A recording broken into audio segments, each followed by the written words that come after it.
Hi everybody, welcome to Yagya VM. In today's class, we will discuss about कुसुम योजना. ये कुसुम योजना क्या है? This is my channel Yagya VM जहाँ पे मैं अभी बहुत सारे गवर्नमेंट स्कीम्स आपके साथ डिस्कस कर रही हूँ एंड ऑल द थिंग्स जो आपको इसके बारे में जानना है वो सारी चीज़ें मैं यहाँ पे बता रही हूँ. अगर आपको ये चैनल पसंद है तो इस चैनल को प्लीज़ सब्सक्राइब कर लें and share the video with your friends ताकि नॉलेज सबको मिल पाए. कुसुम योजना is the abbreviated form of किसान ऊर्जा सुरक्षा एवं उत्थान महाअभियान. इंडिया में हम जितना भी एनर्जी यूज़ करते हैं इन इंडिया अभी हम करेंटली जितना भी यूज़ करते हैं हमारी टोटल कैपेसिटी है 372 गीगावाट. इसे बढ़ाने का टारगेट रखा गया है कि 2030 तक हम इस टारगेट को ऑलमोस्ट डबल कर देंगे. कितना? ऑलमोस्ट डबल, यानी कि इसको हम 510 गीगावाट तक बढ़ा देंगे पूरे को अगर हम मिलाएं, मतलब कि renewable non renewable everything. Okay ठीक है. अब इसमें क्या है, रिन्यूएबल एनर्जी को लेकर के बहुत कंसर्न्स है क्योंकि पोल्यूशन का लेवल बहुत ज़्यादा बढ़ रहा है. तो हमारे जो UNFCCC के NDCA यानी कि हमने जो प्रॉमिस किया है कि we will limit our emission, हम लोग अपने एमिशन का जो लिमिट है उसको बाई 33% रिड्यूस कर लेंगे बाई 2030. अपार्ट फ्रॉम दैट जो पूरे वर्ल्ड का टेम्परेचर है बाई 2100 कहा जाता है कि 2 डिग्री से ज़्यादा अगर बढ़ जाएगा तो काफ़ी दिक्कतें होंगी. तो हमें 2 डिग्री से कम रखना है और जितना हो पाए हमें 1.5 डिग्री से ज़्यादा नहीं बढ़ने देना है. इस तरह का हमारा कमिटमेंट्स है, वर्ल्ड वाइड कमिटमेंट्स. इंडिया की कमिटमेंट है कि हमने 33% तक जो एमिशन है उसको कम कर देना है. Okay, well and good. अब रिन्यूएबल एनर्जी को कैसे प्रपोज किया जाएगा, रिन्यूएबल एनर्जी को कैसे बढ़ावा दिया जाएगा. करेंटली रिन्यूएबल एनर्जी कितना है? करेंटली अगर हमारा जैसे 372 gigawatt of energy total capacity है तो उसमें से लगभग 35.86% ऑफ एनर्जी आती है रिन्यूएबल एनर्जी से और हमने टारगेट रखा है कि बाई 2030 हम इसी को 60% कर देंगे. ठीक है. करेंटली हमारा जो सोलर एनर्जी या करेंटली हमारा जो रिन्यूएबल एनर्जी का कैपेसिटी है दैट इज 84.39 गीगावाट. 2030 तक हमने बोला है कि इसको हम 450 गीगावाट कर देंगे एंड 2022 तक हमने इसको कितना कर देना है, 175 गीगावाट. वैसे देखने में ये बहुत बड़ा टारगेट है क्योंकि अगर हम 84 गीगावाट में हैं तो बस 2 साल में ऑलमोस्ट डबल गीगावाट प्रोड्यूस करना बहुत मुश्किल है. एवरी ईयर अगर हम देखें पूरा हमारा एनर्जी कैपेसिटी, लाइक अगर हम लास्ट ईयर का देखें तो लास्ट ईयर हमारा कुछ 350 गीगावाट के आसपास था सेम टाइम पे और इस साल हमारा कितना हो गया, 372 गीगावाट की कैपेसिटी हमारी बढ़ी है. तो लगभग हमारे 20 गीगावाट 30 गीगावाट इतने ही बढ़ रहे हैं पर ईयर.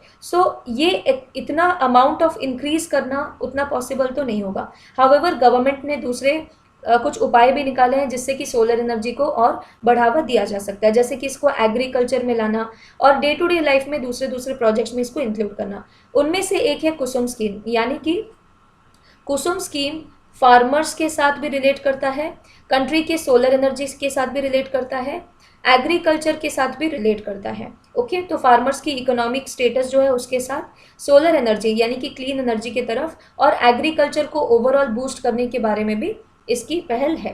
ठीक है. आई होप ये सारी टारगेट आपको समझ में आई होंगी. ठीक है. अभी हमारी कैपेसिटी कितनी है, 372 गीगावाट. हमने टारगेट रखा है 510 गीगावाट तक बढ़ाना है. ओके ठीक है. और फिर अभी हम लोग जितना भी रिन्यूएबल एनर्जी हार्नेस करते हैं दैट इज लगभग 84 gigawatt which accounts for 35.86% of the total energy. Okay, 35.86% of the total 372 gigawatt. ठीक है. इसे हमारा टारगेट है कि हम इसको 60% कर देंगे एंड और तो और हमने क्या टारगेट रखा कि 175 गीगावाट 2022 तक हमें अचीव करना है. इस 175 गीगावाट का जो डिवीजन है वो एक बार देख लेते हैं. इस 175 गीगावाट का जो डिवीजन है उसमें से 100 गीगावाट सिर्फ हमारी सोलर एनर्जी से आनी चाहिए. ठीक है. इसमें से 100 गीगावाट कहाँ से आनी चाहिए, सिर्फ सोलर एनर्जी से ही 100 गीगावाट आनी चाहिए. ठीक है. बाकी के बच गए 75, तो 75 में से 60 गीगावाट विंड एनर्जी से आएंगे, 10 गीगावाट बायोमास से आएगा और 5 गीगावाट स्मॉल हाइड्रो पावर से आएगा. ओके, तो ये हमारा डिस्ट्रीब्यूशन था. नाउ कुसुम योजना क्या है, ये बहुत इंपॉर्टेंट है, इसे हम देख लेते हैं. काफ़ी इनोवेटिव स्कीम है. Let us see this one. India में क्या होता है, इंडिया में हमारा एग्रीकल्चर लैंड बहुत वास्ट है. राइट. इंडिया में एग्रीकल्चर लैंड बहुत वास्ट है और हम इसमें करीबन आधे को इरिगेशन से काम करवाते हैं और आधा जो है वो रेनफेड है और आधा जो है वो ऑलमोस्ट रेनफेड है. एग्रीकल्चर का जो एरियाज है कुछ ठीक ठाक एरियाज है और कुछ एरियाज ऐसे भी हैं जो कि बैरन पड़ चुके हैं. अब वहाँ पे एग्रीकल्चर नहीं किया जा सकता. तो जो बैरन है एटलीस्ट हम उसे सोलर पावर जनरेशन के लिए यूज़ कर सकते हैं. अंडरस्टैंडिंग, और जहाँ पे एग्रीकल्चर किया जा रहा है वहाँ पे पानी को ज़मीन से निकालने के लिए कम से कम डीजल का उपयोग किया जाए, इसका कोई सिस्टम निकाल सकते हैं। नाउ सी इसमें क्या किया जा रहा है। तो एक है आपका ग्रिड, ठीक है, ग्रिड आपको पता होगा, ग्रिड होता है जैसे इलेक्ट्रिकल ग्रिड होती है, ठीक है, यहाँ पे इलेक्ट्रिकल ग्रिड्स होती है बहुत सारी, जिससे आपको इलेक्ट्रिसिटी मिलती है, राइट और नॉट। और ग्रिड से कनेक्ट होती है बहुत सारी पंप्स, ठीक है, ग्रिड से कनेक्ट होती है आपकी सोलर पंप्स, राइट, ग्रिड से कनेक्ट होती है आपकी सोलर पंप्स। फॉर एग्जाम्पल ये आपकी इलेक्ट्रिसिटी से चलती है और ये आपकी डीजल से चल रही थी, है कि नहीं। जो आपकी ग्रिड से दूर है वो आपकी डीजल से चल रही थी, और जो आपकी ग्रिड से कनेक्टेड है वो आपकी इलेक्ट्रिसिटी से चल रही थी, जो कि हमने सप्लाई से लिया था। अब ये इलेक्ट्रिसिटी हम सप्लाई से ना लेकर इसे हम क्या कर देंगे, इसे हम सोलर पंप वाला सिस्टम कर देंगे। अगर हम सोलर पंप वाला सिस्टम कर देते हैं तो यहाँ पे पानी जो चाहिए वो भी मिल जाएगा, और लेटेस्ट से थोड़ा सा एक्स्ट्रा अमाउंट ऑफ हमें सोलर एनर्जी मिल गया, तो उसे हम ग्रिड में वापस से बेच सकते हैं, okay.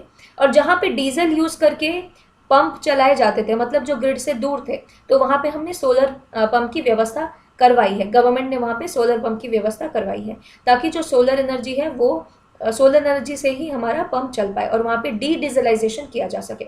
So solarization of existing grid connected agriculture pumps to make farmers independent of the grid supply and also enable them to sell the surplus solar power to the discom. अगर यहाँ पे extra कोई energy बच रही है जिसे वो discom को बेच रहे हैं, तो फार्मर को क्या होगा, फार्मर को थोड़े से पैसे मिलेंगे, ठीक है, फार्मर को थोड़े से पैसे मिलेंगे और फार्मर भी खुश हो जाएगा, ठीक है। Solarization of tubewells and lift irrigation projects of the government sector, ठीक है, ये भी किया जा रहा है।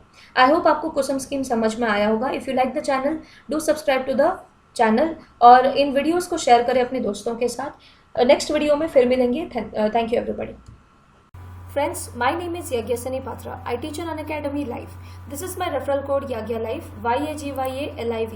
If you use my referral code, then you will get another 10% discount on your Unacademy Plus subscription.